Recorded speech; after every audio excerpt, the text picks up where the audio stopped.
testigo ng prosekusyon si Aniceto Biznar Jr. ng Ayala Land. Sinabi ni Biznar na nabili ni Cristina Corona in cash ang Spanish Bay Tower Unit sa Fort Bonifacio Ridge noong October 2005. Tumestigo din ng sumunod na araw si Megaworld Senior Vice President Noli Hernandez upang bigyan ng linaw ang presyo ng The Bellagio Penthouse at ang umano'y murang pagbebenta nito. Malaking diskwento daw ang ibinigay sa mga Corona sa pagbili ng Bellagio condo sa halagang 14.5 million pesos dahil may sira pa ito.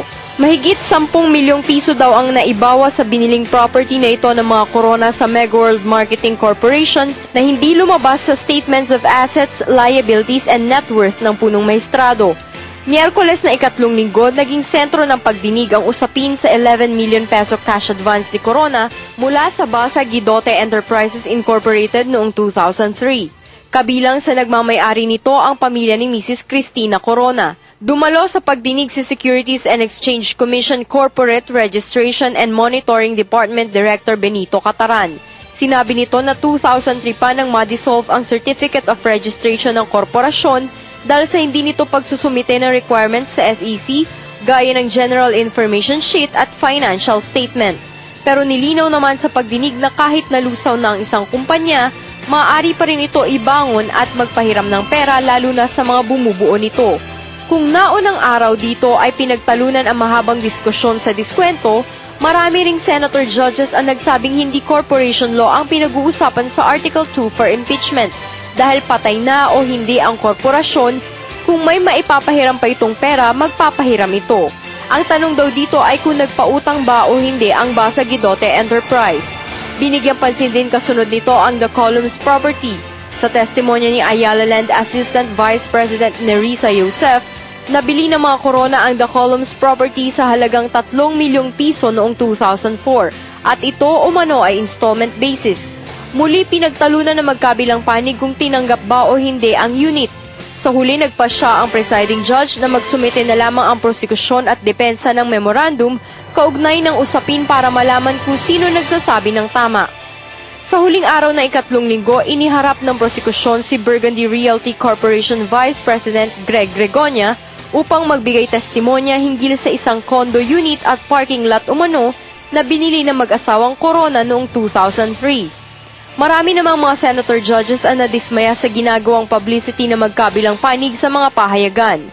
Samantalang impeachment Article 3 na ang inaasahang dinggi ng impeachment court sa pagsisimula na ika-4 na linggo ng paglilitis.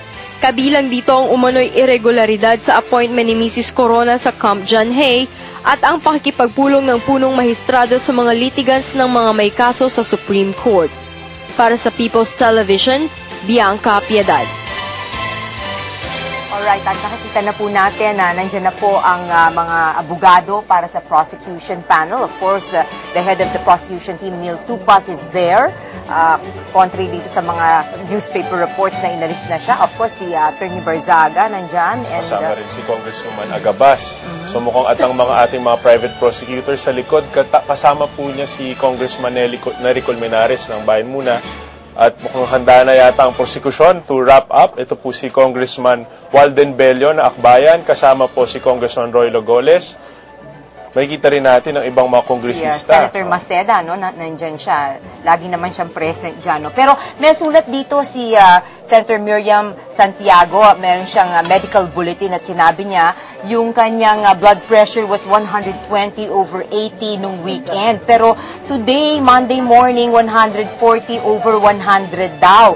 Galactic rate ito, sabi niya. And so, sabi niya, if I attend the impeachment hearings, I will soon be pushing daisies at a memorial park near you. Kaya hindi muna siya mag-a-attend.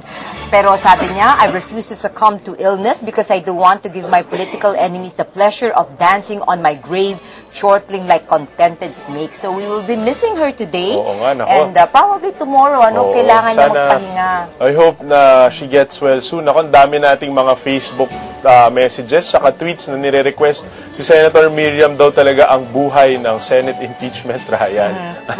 Pero nagising lahat nung nagtanong si Senator dito last. Hinihintay nila. Tanungin natin si Dean Valdez, how do you feel about itong mga senador, no? Yung mga tumatayo at nagtatanong, ano yung, what's your take on this? Iba-iba yung kanilang mga kasi yung iba sinasabi, ay nakikita mo kumikiling ito. Yung iba ay hindi, he's just being fair. But kayo, what's your take on that? Alam mo, 23 yan eh. Kaya iba-iba naman yung mga pananaw ng mga yan. Yung iba pag nagtanong is clearly they have their own position already, you know, for or against. Meron naman dyan na the questioning is really for clarification purposes. Yung iba naman is parang naghihint sa prosecution, ito dapat gawin mo sapagkat sa inaakala in my mind ito ang magiging basis ko pero hindi lumalabas sa ebidensya eh. So they're still treating it as like kung ano magiging ebidensya dyan, doon ko i-base yung aking decision. Din, nakita nga natin, maraming mga senador na mga nakapag-absent po, si Senator Miriam, si Senator Lauren. Will this affect their judgment or will this affect them voting sa impeachment trial? Hindi naman because naka-record naman ito. They can look into the records at palagay ko, they follow it on TV and may mga staff naman who are taking notes kung ano mga points dyan. So, not at all. Baka naman they can all more reflect and mag-contemplate nila yung magiging decision nila out of the Senate halls. bedlam o confusion in the Senate proceeding. Pero ito, tanungin ko lang, may lumabas sa isang report sa isang tabloid na that Chief Justice Corona, nung binuksan niya yung bank account niya sa PS Bank, ang initial deposit daw niya ay $700,000, no, allegedly. Kapag ito ay napatunayan, tapos na yung kaso? Well, malaking bagay yan at saka talagang matatapos na yan dyan sa klase na ebidensya. Can it be explained in like, for example, nanalo siya sa lotto abroad or whatever? He still has to explain it kasi wala pa naman sa time for him to mag-present siya ng ebidensya niya. He has to explain it. Baka naman ma-explain niya. Baka biglang kamag-anak na nagpamana sa kanya or kapag ganun pinamana, kailangan mo pa ilagay sa salin mo? Dapat ilagay mo, but may mga may mga legal effect yan eh. Halimbawa, kailangan may mga state, so although yung magpapamana sa'yo, yung state tax na tinatawag, babayaran pa yan bago maging official. Kagaya nun si Marcos, hindi niya, sa'yo. sabi natagpuan niya, Yamashita Treasure, hindi naman niya declare. May ganun eh, di ba? Paano yung ganun? Hindi pa naman natatapos yung state, yung tinatawag na settlement of state eh. Kung merong will yan, ipapa-approve mo pa yung will mo sa korte bago mo i-distribute yan. Pero in this particular case, 700,000, kung lalabas yan kapag pinayagan yung pagsabpina, Ngayon, no? kung lalabas naman na-issue subpoena at lalabas na wala, talagang magiging Parang nga talaga second envelope. malaking bagay yan that will contribute to his acquittal. So, nakita nga natin. So, I think malapit na tayong magsimula. Sa kasalukuyan sa oras sa Senado ay 2:08 na po.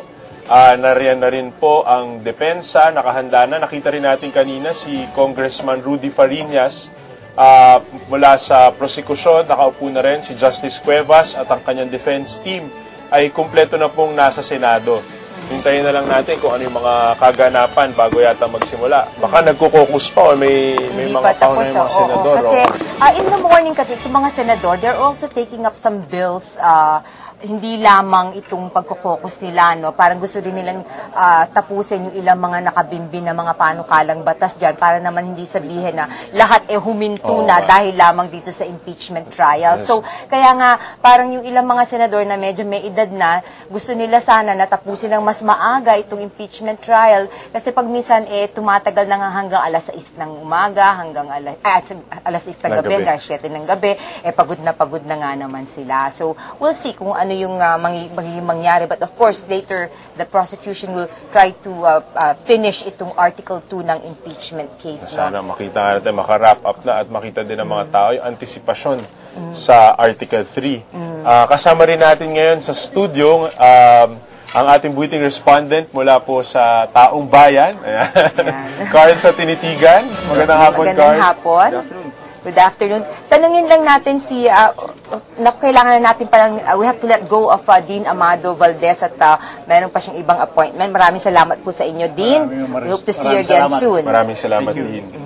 Okay, so tanungin lang natin si Carl. No? Carl, itong based on itong mga naging kaganapan in the past 3 weeks, itong sa impeachment trial ni Chief Justice Corona, ano yung mga reaksyon na kukuha mo? You're also with the academe, right? Ano yung nakukuha mong reaksyon dito sa mga estudyante patungkol sa, are they even interested? Nakikinig pa ba sila hanggang ngayon? Kasi may mga nagsasabi, ay wala na silang gana kasi nakakapagod na, boring na. What is their reaction? Totoo po yun. Halo-halo po actually. Marami po nagsasabing wala na nga pong nangyayari. Parang puro teknikalidad na lang yun na pag-uusapan. So sana po this week, marami po daw pasabog na lalabas. Tingnan natin kung capture ulit yung attention ng taong bayan, lalo na po ng mga estudyante kasi sila po yung, sana may matutunan sila dito para hindi na ulit mangyari. Okay, sa session na po ang korte. Ito po, panoorin natin. We turn you over to the impeachment court.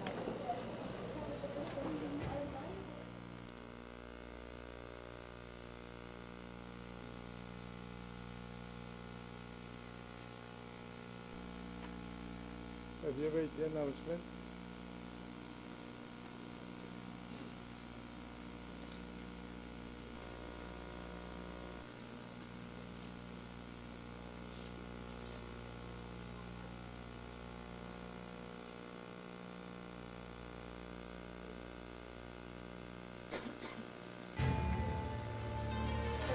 Makita po natin ngayon na pumapasok na ang mga senador.